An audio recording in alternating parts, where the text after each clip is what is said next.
Ito nga po pala mga kamanok yung diskarte ko sa pagpapatuka sa aking mga 3 months old na baby cockerel at baby pullet. So yun, ito po yung sarili kong mixture na GMP3 o GMP 3000, 3 kilo, tapos sinaluan ko ng hagibis na 2 kilo. So ito po yun. So yan, tatakal ako ng isang takal, tapos tatakal naman ako ng Integra 2000. So yan, para sa 3 pirasong manok ito mga manok.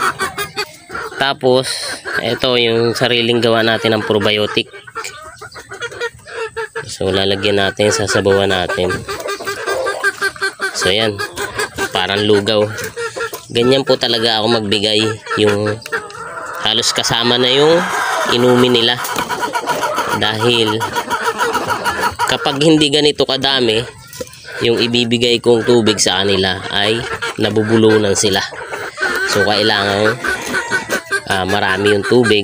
Huwag naman yung sobrang dami, tatansyahin nyo lang para hindi naman sobra. So eto, tingnan nyo mga kamanok. Kapag yan kumain, dire-diretso yan. Kapag yan ay yung basa lang yung patuka nila, mabubulunan sila. At lalong lalo na kapag tuyo o yung dry. So ayan, ibibigay natin. So ayan, sunod-sunod yung tuka nila. Kaya mga kamanok, doon sa nagsasabi na lugaw daw yung pinapakain ko sa aking mga alagang manok, ay mga alagang cockerel, sinasadya ko po talagang ganyan yung itsura na parang lugaw, at nasa ganun mabilis nilang malunok. So ganun din naman yan, magsasama-sama dun yan sa looban ng butsi nila.